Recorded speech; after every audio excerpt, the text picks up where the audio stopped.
चलिए तो हम बात करते हैं oogenesis के बारे में। तो बेसिकली फीमेल में जो एग की यानी कि गैमेट की फॉर्मेशन का प्रोसेस है वो कब स्टार्ट होगा? एम्ब्रियोनिक स्टेज में। एम्ब्रियोनिक स्टेज का क्या मतलब है? जिस समय लड़की का, बच्चे का जन्म भी नहीं हुआ, उसकी ओवरी के अंदर ही जो एग की डेवलपमेंट का प्रोसेस है वो स्टार्ट हो जाता है। इसलिए हम कहते हैं that the oogenesis begins at the fetal ovary in the embryonic stage। ठीक है, तो oogenesis का मतलब क्या है? the process of formation of egg यानी कि ओवम। ठीक है भाई। एग की फॉर्मेशन के प्रोसेस को हम oogenesis कहते हैं। ये कब होता है? ये एम्ब्रियोनिक स्टेज पे होता है। ये एम्ब्रियोनिक स्टेज पे होता है। It occurs at embryonic stage, है ना, in the foetal ovary. Foetal ovary का मतलब है फीटस, बच्ची की ओवरी में जन्म से पहले ही एम्ब्रियोनिक स्टेज पर एग की फॉर्मेशन का प्रोसेस स्टार्ट हो जाता है। ये तो क्लियर हो गया। होता ही है that each ovary has a couple of millions of oogonia। oogonia का मतलब क्या है? लगभग 2 मिलियन oogonia यानी कि मदर सेल्स, ठीक है, ओवम को बनाने वाले सेल्स oogonia प्रेजेंट होते हैं हर एक ओवरी में। क्लियर है? तो देखो जरा, ये oogonia है which is diploid in nature. इसको आप ओवम मदर सेल भी कह सकते हो। क्यों? क्योंकि यही वो सेल्स हैं जो कि मियोसिस करेंगे और एग की फॉर्मेशन होगी, हैप्लॉइड एग की फॉर्मेशन होगी। ठीक है, ये कब चल रहा है? ये एम्ब्रियोनिक स्टेज की बात हम कर रहे हैं, अभी तक हम प्यूबर्टी पर नहीं आए, है ना। तो ये प्रोसेस एम्ब्रियोनिक स्टेज पे हो रहा है जिस समय फीमेल की हर एक ओवरी में लगभग 2 मिलियन ओवम मदर सेल्स होते हैं जिनको oogonia कहा जाता है। ठीक है, तो ये जो oogonia है इतने ही रहते हैं जितनी फीटल ओवरी में है, कोई और एडिशन इसके अंदर नहीं होगी। तो सबसे पहले ही करेंगे डिफरेंशिएशन, यानी कि oogonia डिफरेंशिएट कर रहे हैं। एम्ब्रियोनिक स्टेज पे चल रहा है बेटा, बार बार मैं बता रही हूँ। तो जब ये oogonia डिफरेंशिएट करेंगे तो यहाँ पर जो सेल बनता है, this cell is called primary oocyte। इस सेल को हम क्या बोलते हैं? Primary oocyte। This is diploid यानी कि 2 ठीक है, ये एम्ब्रियोनिक स्टेज में चल रहा है। इस प्राइमरी oocyte के चारों तरफ कुछ ग्रैन्युलोसा सेल्स की एडिशन होना शुरू हो जाता है और ये जो ग्रैन्युलोसा सेल्स यहाँ पर प्रेजेंट है ये फॉर्म कर देते हैं एक layer around the primary oocyte। तो इसका मतलब है ये प्राइमरी oocyte है और ये लेयर है ग्रैन्युलोसा सेल्स की। चलो भाई, समझ में आ गया।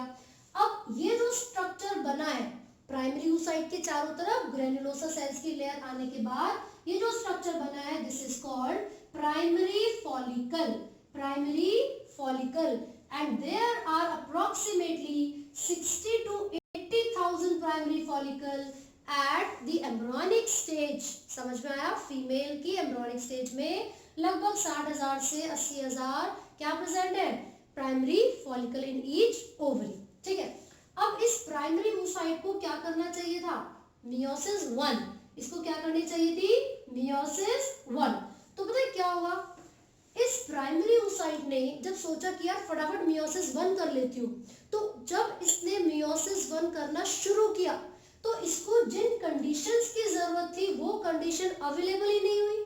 जब मियोसिस 1 के प्रोफेज 1 तक पहुंची, मियोसिस 1 के प्रोफेज 1 तक पहुंची, वहीं पर इसको अपनी मियोसिस सस्पेंड करनी पड़ गई। इसका मतलब ये हुआ कि अभी तक एम्ब्रियोनिक स्टेज चल रही है। एम्ब्रियोनिक स्टेज में प्राइमरी oocyte था, प्राइमरी oocyte ने सोचा फटाफट मियोसिस 1 कर लेती हूँ, लेकिन हो ही नहीं पाया।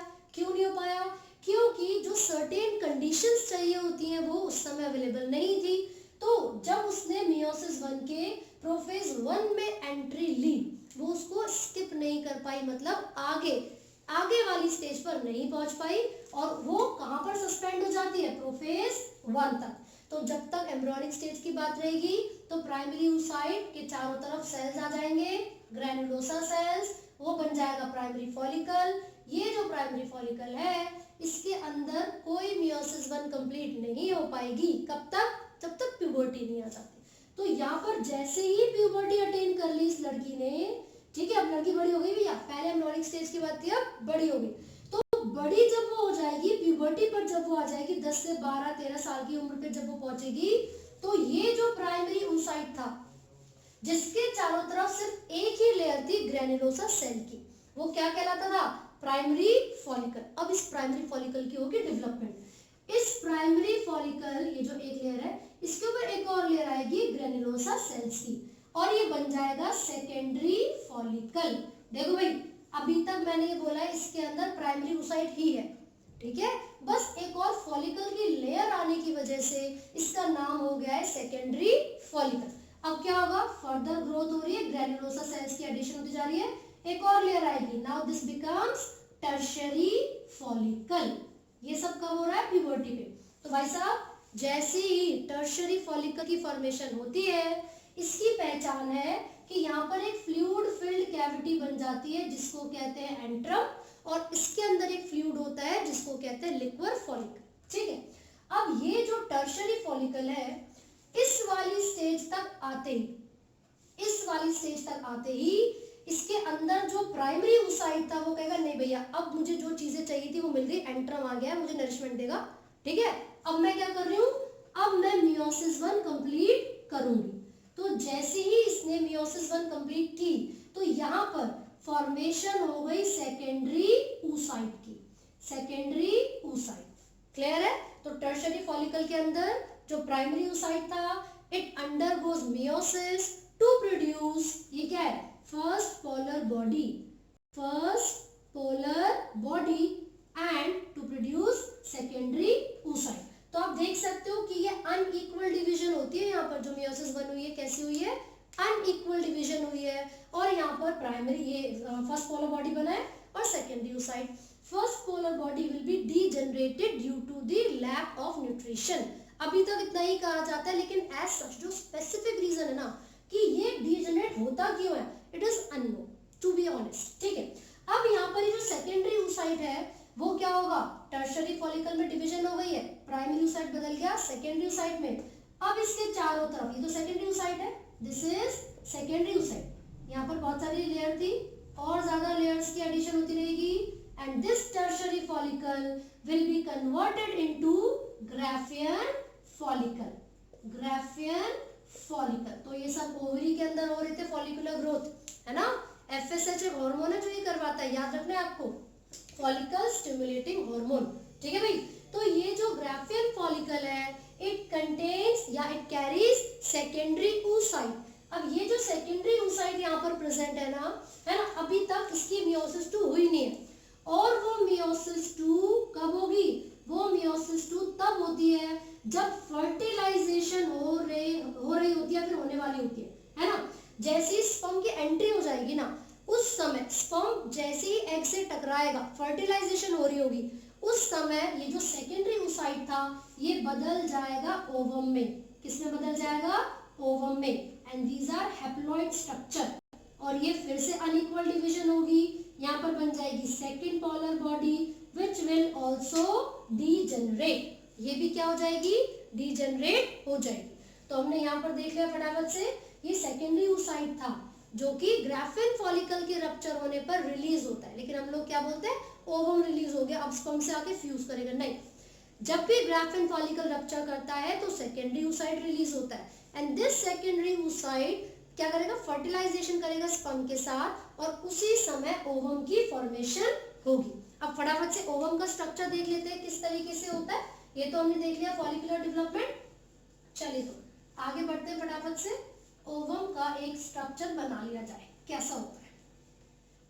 बेसिकली हैप्लॉइड स्ट्रक्चर है, ये हम सभी जानते हैं, ठीक है। इसके अंदर यॉर्क प्रेजेंट होगा, क्या प्रेजेंट होगा? यॉर्क, ताकि नरिशमेंट मिलता रहे जायगोट की जब डेवलपमेंट होगी।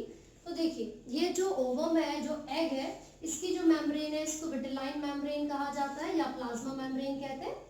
This is the ovarian membrane, ठीक है। इसके अंदर हैप्लॉइड न्यूक्लियस प्रेजेंट होगा, इसको अंदर जो कैविटी है उसके अंदर क्या होगा?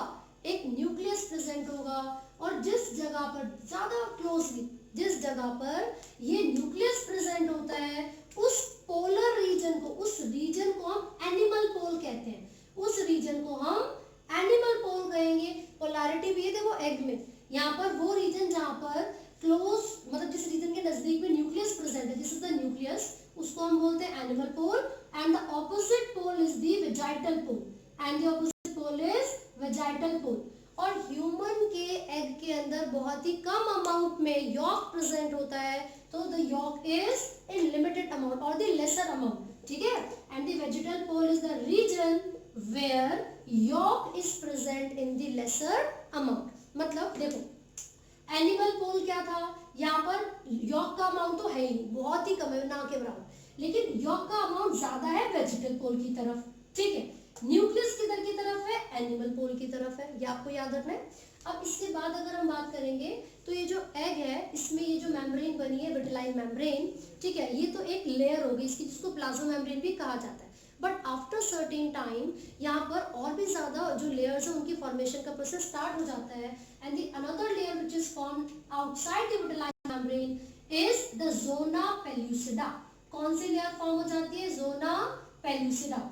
ये वो लेयर है जो कि हेल्प करती है फर्टिलाइजेशन में, है ना।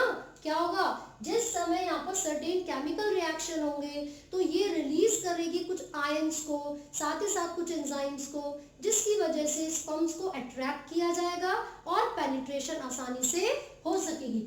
अगेन यहाँ पर कुछ ग्रैन्युलोसा सेल्स क्या करते हैं, एक लेयर की फॉर्मेशन करते हैं और वो कुछ इस तरीके से रेडियली अरेंज होते हैं यहाँ पर ये जो सेल्स होंगे, and this forms a layer called corona radiata, corona radiata, ठीक है। तो होता क्या है, एग के सराउंडिंग में हमने अभी तक 3 लेयर देखी हैं।